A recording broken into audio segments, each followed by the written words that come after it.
আসসালামু আলাইকুম everyone. The regards কর্নারে তোমাদের সবাইকে স্বাগতম। তো কথা হচ্ছে, আমি তোমাদের ইতি আপু। তো পরিসংখ্যান আজকের আমার মূল আলোচনার বিষয় হচ্ছে অনার্স দ্বিতীয় বর্ষ অর্থাৎ 23-24 শিক্ষাবর্ষের যারা স্টুডেন্ট তাদের পরিসংখ্যান 2 নিয়ে আলোচনা করব। এটা হচ্ছে নন মেজর একটা সাবজেক্ট। তো নন মেজর সাবজেক্ট হওয়ার কারণে এই পরিসংখ্যানকে কী করি আমরা হচ্ছে ভাবি যে থাক পরে পড়বো এরকম করতে করতে লাস্ট পর্যায়ে দেখা যায় যে পরিসংখ্যানে খুব ভালো একটা রেজাল্ট আমরা করতে পারি না।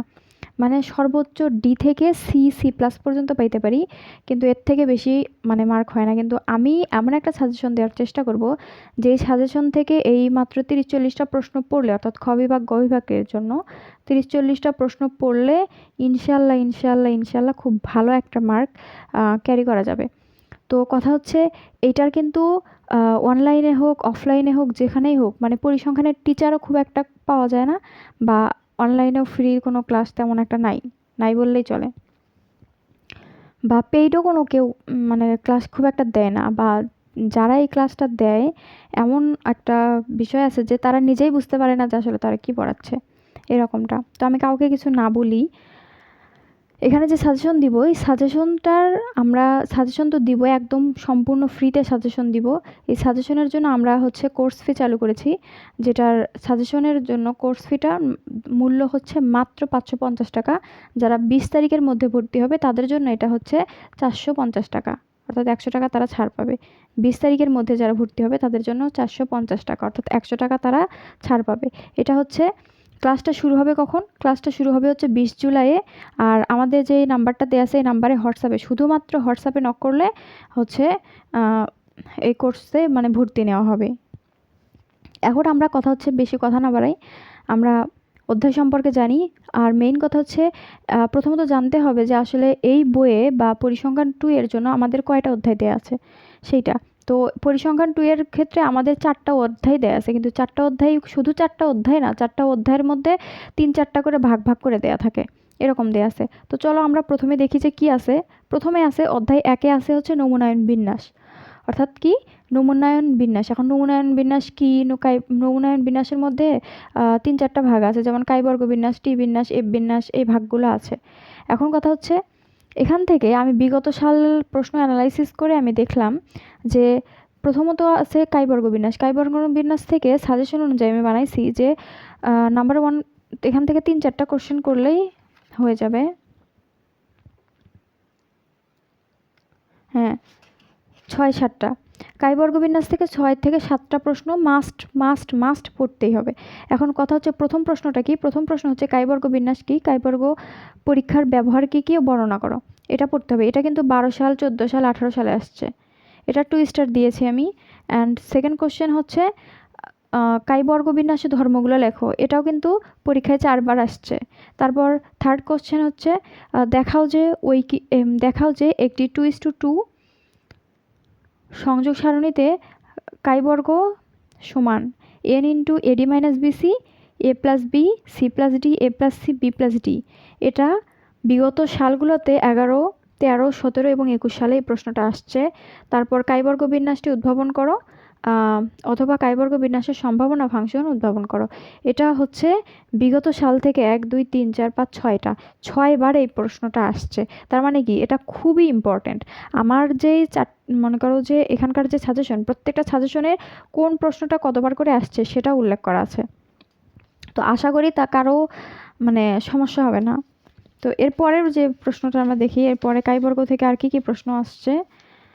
কাইবর্গ থেকে এরপর মোস্ট ইম্পর্ট্যান্ট প্রশ্নটা হচ্ছে সেটা হচ্ছে যে কাইবর্গ বিন্যাসের পরিঘাত উৎপাদকীয় অপেক্ষক নির্ণয় করো, অথবা কাইবর্গ বিন্যাসের বিটা অণু বিটা 2 নির্ণয় এবং হচ্ছে মন্তব্য করে। 2টা প্রশ্ন একসাথে আসতে পারে অথবা আলাদাভাবে আসতে পারে, অথবা এখান থেকে থাকতেই পারে যে কাইবর্গ বিন্যাসের পরিঘাত উৎপাদকী অপেক্ষক আলাদা করে নির্ণয় করো এবং আলাদা করে বিটা অণু আর বিটা 2 এর মান বের করতে পারে, অথবা 2টা কি একসাথে দিতে পারে। এই প্রশ্নটাও কিন্তু বিগত সাল থেকে 4 বার আসছে। এবং এখানে আমি তোমাদেরকে দেখার সুবিধার্থে আমি 24-এ আসা যে প্রশ্ন সেগুলোই আমি দিয়ে দিছি। যেমন এই যে এই প্রশ্নটা 24-এ আসছে, এটাও 24-এ আসছে। আচ্ছা, তার আগে দেখি এরপরে মোস্ট ইম্পর্ট্যান্ট যেই প্রশ্নটাই এবারকার আসার সম্ভাবনা মানে কি বলবো 99%, মানে আসতেই পারে বা পরীক্ষায় আসবেই এরকমটা। সেই প্রশ্নটা হচ্ছে যে কাইবর্গ বিন্যাসের কোমুল্যান্ট উৎপাদনকারী অপেক্ষক বের করো এবং এখান থেকে উক্ত বিন্যাসের বিটা অনু বিটা 2 এর মান বের করো। এই প্রশ্নটা আসছে 6-7 বার আসছে বিগত সালে। তার মানে কি এটা খুবই গুরুত্বপূর্ণ একটা প্রশ্ন। এবং তোমাদের বোঝার সুবিধার্থে আমি যে এই যে 24 সালের একটা প্রশ্ন আসছে যে এন স্বাধীনতার মাত্রা বিশিষ্ট কাইবর্গ বিন্যাসের প্রচুরকের মান বের করো, অর্থাৎ প্রত্যেকটা অধ্যায় থেকে মানে হাইয়েস্ট 2টা করে প্রশ্ন প্রত্যেকটা অধ্যায় থেকে আসে, 2টা 3টাও কোন কোন অধ্যায়ে আসছে। সেও মানে আমি দেখাইছি যে হচ্ছে কাইবর্গ বিন্যাস থেকে কোন 2টা প্রশ্ন আসছে, সেই 2টা প্রশ্ন আমি লিখে দিছি তোমাদের জানার সুবিধার্থে। এই 2টা প্রশ্ন কিন্তু 24-এ আসছে।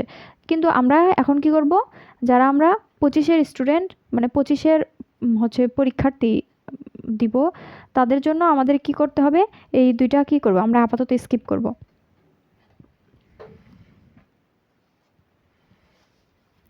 সাইডে দেখা যাচ্ছে না? আচ্ছা দেখো, এখন কথা হচ্ছে এরপরে আরেকটা প্রশ্ন আমাদের কাইবর্গ থেকে পড়তে হবে, সেটা হচ্ছে যদি কাইবর্গ ও হচ্ছে ধরো কাইবর্গ 1 আর কাইবর্গ 2 যথাক্রমে n1 ও n2 স্বাধীনতা মাত্রা বিশিষ্ট দুটি স্বাধীন কাইবর্গ চলক হয়, তবে দেখাও যে এত একটি কি প্রথম প্রকারের বিটা চলক। মানে এই প্রশ্নটাও দেখবা যে বিগত সাল থেকে 6 বার এই প্রশ্নটা আসছে, অর্থাৎ 11, 13, 15, 18, 19 হচ্ছে 23 সাল। এটা কি বিগত সাল থেকে 6 বার এই প্রশ্নটা আসছে। তার মানে কি এটা মোস্ট ইম্পর্টেন্ট একটা ম্যাথ। তাহলে দেখো আমাদের কাইবর্গ আলোচনা চলে গেল। এখন এখান থেকে আমরা পড়ব টি বিন্যাস। এখান থেকে আমরা এখন পড়ব টি বিন্যাস। এখন টি বিন্যাসের ক্ষেত্রে কি, যে টি বিন্যাসের থেকে কি কি পড়তে হবে, যে টি বিন্যাসের ধর্ম আলোচনা করো 13, 5, 20 এবং 23 এই কয় সালে টি বিন্যাসটা আসছে। তারপর টি বিন্যাসের ব্যবহার আলোচনা করো। দেন টি বিন্যাস কি, ফিশারের টি বিন্যাসের ঘনত্ব অপেক্ষক উদ্ভাবন করো। এই প্রশ্নটা 99% দিয়েছি আমি, কারণ কেন বিগত সালে দেখবা এটা 4 বার আসছে এই প্রশ্নটা, আর এবার আসার সম্ভাবনাও আছে। এবং তারপর 24-এ যে প্রশ্নটা, এই অধ্যায় থেকে 24-এ কি প্রশ্ন আসছে, 24-এ আসছে যে টি বিন্যাসের গড় ও ভেদাঙ্ক নির্ণয় করো। তার মানে কি এটা আমাদের এখন পড়তে হবে না। সেমভাবে 24-এ আরেকটা প্রশ্ন আসছে যে ফিশারের টি বিন্যাসের উদ্ভাবন করো, তার মানে এটাও আমাদেরকেই পড়া লাগবে না। তারপর এখান থেকে মোস্ট ইম্পর্টেন্ট আরেকটা হচ্ছে টি বিন্যাসের গড় হতে গড় ব্যবধান নির্ণয় করো, অথবা টি বিন্যাসের গড়কে মানে গড় কেন্দ্রিক হচ্ছে গড় ব্যবধান বের করতে বলছে। এটা হচ্ছে 99%। এবং লাস্ট একটা প্রশ্ন, সেটা হচ্ছে এফ নমুনাজের সাথে টি বিন্যাসের পার্থক্য বা সম্পর্ক প্রতিষ্ঠা করো। এটা বলছে, তার মানে এটা কি, এটা হচ্ছে বিগত সালে দেখবা যে এটাও 4 বার চলে আসে, অর্থাৎ 11 সাল, 14 সাল, 16 সাল, 18 সালে এই প্রশ্নটাও চলে আসছে। তার মানে কি এটাও 99%। এই প্রশ্নগুলোর প্রত্যেকটা প্রশ্নের আমি সলভ সুন্দর মতো আমি আমার হচ্ছে ক্লাসে দিয়ে দিব।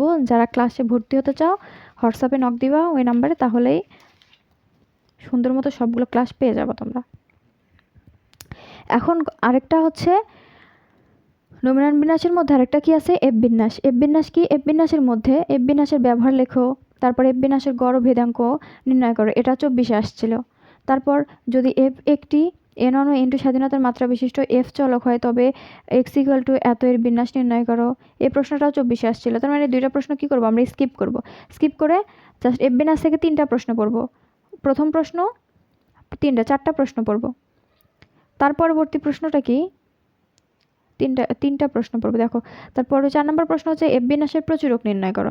এটা মোস্ট ইম্পর্ট্যান্ট একটা ম্যাথ, যেটা আমাদের আসার সম্ভাবনা খুবই বেশি। তারপর এফ বিন্যাসের সাথে কাইবর্গ বিন্যাসের সম্পর্ক প্রতিষ্ঠা করো। এটাও তুলনামূলক খুব মানে গুরুত্বপূর্ণ। এখন দেখো অধ্যায় 2 যে আছে, অধ্যায় 2 এর ক্ষেত্রে দেখি, অধ্যায় 1 তো আমাদের গেল, অধ্যায় 2 এর ক্ষেত্রে পরীক্ষণের ডিজাইন বলছে। তো পরীক্ষণের ডিজাইনের মধ্যে কয়েকটা ধাপ আছে। প্রথম অধ্যায়ে যেমন ধাপ ছিল, এখানেও ধাপ আছে। যেমন প্রথম যে হচ্ছে পরীক্ষণের ডিজাইনের মধ্যে প্রথম আছে হচ্ছে পরীক্ষণের নকশা। এখন পরীক্ষণের নকশার মধ্যে কি কি আমাদেরকে কোন কোন প্রশ্নগুলো পড়তে হবে, সেটা হচ্ছে ল্যাটিন বর্গ ডিজাইন কি, একে কেন একটি অসম্পূর্ণ ত্রিমুখী ডিজাইন বলা হয়, এটা পড়তে হবে। এটা 90%।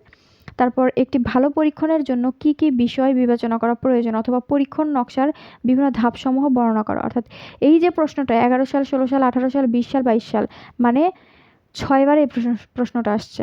তার মানে কি এটা খুবই গুরুত্বপূর্ণ। এবং এখান থেকে 24-এ আসা প্রশ্নটা কি, এই যে এই প্রশ্নটা 24-এ আসছে 3 নাম্বার, এটা আমরা কি স্কিপ করব। তারপর এখান থেকে আরেকটু পড়তে হবে, না সরি, এটা হচ্ছে এ পর্যন্ত তো গেল। এখন এটার হচ্ছে আরেকটা পার্ট আছে, সেই পার্টটা হচ্ছে যে সম্পূর্ণ দ্বৈবায়িত নকশা বা ডিজাইন। এই পার্ট থেকে আমাদের কয়টা প্রশ্ন করতে হবে? সম্পূর্ণ দ্বৈবায়িত নকশা বা ডিজাইন থেকে আমাদের, চলো দেখি সামনে দেখবো যে কয়টা পড়তে হবে। তো এখান থেকে কি প্রথম প্রশ্ন হচ্ছে সম্পূর্ণ দ্বৈবায়িত নকশা বলতে কি বোঝো, অর্থাৎ 15 সাল, 13 সাল, 18 সাল এই প্রশ্নটা আসছে। সেম হচ্ছে সম্পূর্ণ দ্বৈবায়িত নকশার গাণিতিক মডেলটি লিখো এবং মডেলটির পরামিতি সমূহ প্রাক্কলন করো। এই প্রশ্নটা যদি দেখি বিগত সাল থেকে এই প্রশ্নটা 5 বার আসছে, অর্থাৎ এই প্রশ্নটাকে আরেকভাবে হইতে পারে, সেম প্রশ্ন আরেকভাবে হইতে পারে যে অথবা সম্পূর্ণ নির্বিচারকৃত ডিজাইনের জন্য একটি সরলরৈখিক মডেল উপস্থাপন করো এবং পরামানগুলোর হচ্ছে নিরূপক বের করতে বলছে। এই প্রশ্নটা এভাবে হইতে পারে, এভাবে হইতে পারে, অর্থাৎ এই প্রশ্নটা 5 বার আসছে, তার মানে কি এটাও মোস্ট ইম্পর্টেন্ট। আর এখান থেকে আর 2টা প্রশ্ন পড়তে হবে, যেগুলো দেখো সম্পূর্ণ দ্বৈবায়িত ডিজাইনের তথ্যের বিশ্লেষণ করুন অথবা সম্পূর্ণ দ্বৈবায়িত নকশার মডেলটি লিখো এবং মডেলের পরামিতিগুলোর নিরূপণ করো। অর্থাৎ প্রশ্নটা এই একভাবেও আসতে পারে, অথবা দিয়ে আমি লিখে দিছি যে এভাবেও কিন্তু প্রশ্নটা আসতে পারে, অর্থাৎ এটাও কি 99%। সম্পূর্ণ দ্বৈবায়িত ডিজাইনের ক্ষেত্রে দেখাও যে ইএমএস চর্যা হচ্ছে গ্রেট দেন ইএমএস বিচ্যুতি, অর্থাৎ এইটা বিগত সালে 3 বার আসছে, তার মানে কি এগুলো কি অনেক ইম্পর্টেন্ট। আর এটার আরেকটা পার্ট হচ্ছে দ্বৈবায়িত ব্লক নকশা বা ডিজাইন। এখন এখান থেকে আমাদের কি কি পড়তে হবে? দ্বৈবায়িত ব্লক নকশার জন্য সরলরৈখিক মডেল উপস্থাপন করো এবং এর পরামানগুলো নিরূপণ করো। এই প্রশ্নটা যদি আমরা দেখি কতবার আসছে, 1 2 3 4 5 6 7 8, 8 বার আসছে এই প্রশ্নটা, তার মানে কি এই প্রশ্ন কি আমাদেরকে ছাড়া যাবে? মোটেও না, কখনো এই প্রশ্নটা কি ছাড়া যাবে না। 1 নম্বর প্রশ্নটা খুবই ইম্পর্টেন্ট, আর এগুলোর সলভ অবশ্যই আমি আমার কোর্সে দিব। দেখো তারপর কি 2 নম্বর প্রশ্ন কি বলছে, দ্বৈবায়িত ব্লক নকশার দুটি চর্যাগরের পার্থক্য যথার্থতা যাচাই পদ্ধতি আলোচনা করো। অথবা এটা কিন্তু হচ্ছে 24-এ আসা প্রশ্ন, যে আরবিডি এর চর্যাগরের সমতা যাচাই পদ্ধতি বর্ণনা করতে বলছে, এটা 24-এর প্রশ্ন। আরেকটা 24-এর প্রশ্ন দেওয়া আছে যে 8 সংখ্যক ব্লক বা হচ্ছে সংখ্যক চর্যা বিশিষ্ট, এটা আমাদের কি আপাতত আমরা স্কিপ করব। আর মেইন হচ্ছে বিগত সাল থেকে আমাদেরকে দেখা যাচ্ছে যে কয়েক সাল থেকে, মানে এরকম 2-3 বছর ধরে, যে বিগত যে সাল ছিল, অর্থাৎ আমরা যারা দ্বিতীয় বর্ষে তারা হচ্ছে 25-এর পরীক্ষা দিব, কিন্তু লাস্ট আমাদের পরীক্ষা হয়েছে কত 24 সাল পর্যন্ত, বা 24-এর পরীক্ষা হয়েছে। এখন কথা হচ্ছে 24-এর যে প্রশ্ন, সেখান থেকে একটা বা 2টা প্রশ্ন আগের প্রশ্ন থেকে রিপিট করেই, প্রত্যেকটা বইয়ের ক্ষেত্রেই একটা বা 2টা প্রশ্ন রিপিট করে। এখন কথা হচ্ছে আমরা মেইন কথা যেগুলো 99% দিয়েছি আমি সেগুলোও পড়ার চেষ্টা করব। পড়ানোর পরে যদি আমার হাতে আরও সময় থাকে, তারপরে এই সাজেশনের বাহিরেও কি আমরা পড়াবো। তো চলো এরপর আমাদের কি করতে হবে, এখান থেকে আরেকটা জিনিস আমাদের পড়তে হবে যে আপেক্ষিক দক্ষতা, এটাও খুবই গুরুত্বপূর্ণ। আপেক্ষিক দক্ষতা কি, আর সিআরডি এর তুলনায় আরবিডি এর আপেক্ষিকতা হচ্ছে দক্ষতা নির্ণয় করো। এই প্রশ্নটা যদি দেখি 1 2 3 4 5 6 7 8, মানে ভাবা যায় এই প্রশ্নটা 8 বার আসছে বিগত সালে, তার মানে এটা কি অনেক গুরুত্বপূর্ণ। এরপর আছে অধ্যায় 2 এর ক্ষেত্রে ল্যাটিন বর্গ নকশা। ল্যাটিন বর্গ ডিজাইনের জন্য দেখাও যে ইএমএসটি গ্রেট দেন অর ইকুয়াল ইএমএসই, অর্থাৎ এটাও 3 বার আসছে। তারপর ল্যাটিন বর্গ ডিজাইনের একটি লুপ্তমান প্রাক্কলন বা নিরূপণ পদ্ধতি বর্ণনা করো, এটা কি 4 বার আসছে। সেম ল্যাটিন বর্গ ডিজাইনের তথ্যের বিশ্লেষণ আলোচনা করো, অথবা একটি P×P ল্যাটিন বর্গ ডিজাইনের তথ্য বিশ্লেষণ করো, এটাও কি 3 বার আসছে। আমি জানি না এভাবে কেউ সাজেশন দেয় কিনা। দেখো তারপর এখানটার আরেকটা অধ্যায় বা এটার আরেকটা হচ্ছে পার্ট আছে যে উপাদানী পরীক্ষণ। তো উপাদানী পরীক্ষণের জন্য কি প্রথম প্রশ্ন হচ্ছে উপাদানী পরীক্ষণ কি, একটি 2^2 উপাদানী পরীক্ষণের মূল প্রভাব এবং হচ্ছে মিশ্র প্রভাব নির্ণয় করো, সেটা নির্ণয় করতে বলছে। এই প্রশ্নটা যদি দেখি, এই প্রশ্নটা বিগত সালে 6 বার আসছে। তারপর একটি 2^3 উপাদানী পরীক্ষণের মূল প্রভাব এবং মিশ্র প্রভাব, এটা আলোচনা করতে বলছে, এটা 3 বার আসছে। তারপর আরেকটা প্রশ্ন হচ্ছে দ্বৈবায়িত ব্লক নকশায় পরিচালিত 2^3 উপাদানী পরীক্ষণ হতে প্রাপ্ত উপাত্ত বিশ্লেষণ পদ্ধতি আলোচনা করো, এটাও কি বিগত সালে এটা 4 বার আসছে। তার মানে কি একটাও কিন্তু অদরকারি কোনো প্রশ্ন আমি তুলি নাই, সবগুলো বিগত সালে যে আসছে সেগুলো দিছি। এখন অধ্যায় 3 এর ক্ষেত্রে কি দেয়া আছে দেখো, অধ্যায় 3 এর নাম হচ্ছে জরিপ হচ্ছে পদ্ধতি সমূহ। জরিপ পদ্ধতি সমূহ থেকে এখান থেকেও বেশ আসে। দেখো এখান থেকে আমাদের কয়টা প্রশ্ন পড়তে হবে, এখানে ওই পার্ট আকারে আছে। তো প্রথম পার্টে আছে হচ্ছে দেখো যে নমুনা চয়নের প্রাথমিক অংশ প্রাক্কলন, এই প্রথম পার্ট থেকে আমাদের 3টা প্রশ্ন পড়তে হবে, যে নমুনা জরিপ কি অথবা নমুনা জরিপের সংজ্ঞা দাও। তারপর নমুনা ত্রুটি ও অনমুনা ত্রুটি কি, এই ত্রুটি সময়ের হচ্ছে কি বলছে উৎসগুলো কি কি, মানে এগুলো জানতে চাইছে। এই প্রশ্নটা 99% ইম্পর্টেন্ট। দেখো বিভিন্ন প্রকারের নমুনায়নের বর্ণনা দাও, এটাও পড়তে হবে। আর পরের পার্টে আছে হচ্ছে সরল দৈব নমুনায়ন, অর্থাৎ পুনঃস্থাপন সহকারে সরল দৈব নমুনায়নের ক্ষেত্রে দেখাও যে ই স্কোয়ার ইকুয়াল সিগমা স্কোয়ার। এই প্রশ্নটা বিগত সালে 3বার আসছে। তারপর ধারাবাহিক নমুনায়ন বলতে কি বোঝো, ধারাবাহিক নমুনায়নের ক্ষেত্রে দেখাও যে ইহার নমুনাগড় সমগ্র গড়ে নিযুগী নিরূপক, অর্থাৎ এটা আমাদের কি কি প্রমাণ করতে বলছে। এবং এই প্রশ্নটা আরেকভাবে হইতে পারে যে ধারাবাহিক নমুনায়নের সমগ্র গড়ে নিরপেক্ষ নিরূপক এবং তার ভেদাঙ্ক বের করো। এটা কয়বার আসছে, 1 2 3 4, এটা 4বার আসছে এই প্রশ্নটা।